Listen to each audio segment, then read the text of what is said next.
People don't need stories anymore. Sometimes a vibe is enough.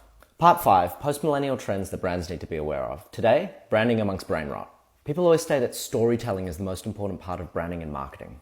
But in the new media landscape, you're often not given the luxury of time needed to tell a story.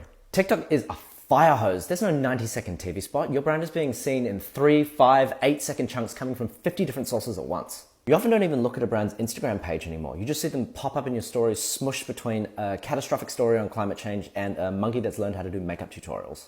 And in that environment, the way that your brand's experience is less like a linear story and it's more like a vibe. Think about it like observing a really frantic Twitch chat. You can't digest any individual message, but you can make sense of sentiment. This is brand as mosaic, and there are really 2 key lessons here. 1, your organization has to create a culture of content so you're able to make, approve, release things at a borderline alarming pace, so you just give yourself as many shots as possible of being in the mix. Wimbledon posted over 1,000 pieces of content over 14 days for the tournament this year. Let that sink in. Which brings me on to lesson 2. Having a sharp brand strategy is actually even more important because now you also have to try and create a coherent message out of this chaos. And you've got to use this strategy to get way better at briefing. Because now you're not just briefing one agency, you might be briefing 50 different content creators. Now you're going to make sure that every monkey in the zoo is bringing the right type of attention to the table by highlighting specific, consistent, favorable brand associations, while still giving them the freedom to overlay their own personality, style, and form over the top. If you're chronically online like me, you probably understand this one intuitively. To the rest of you, open wide. Learn how to drink from that fire hose.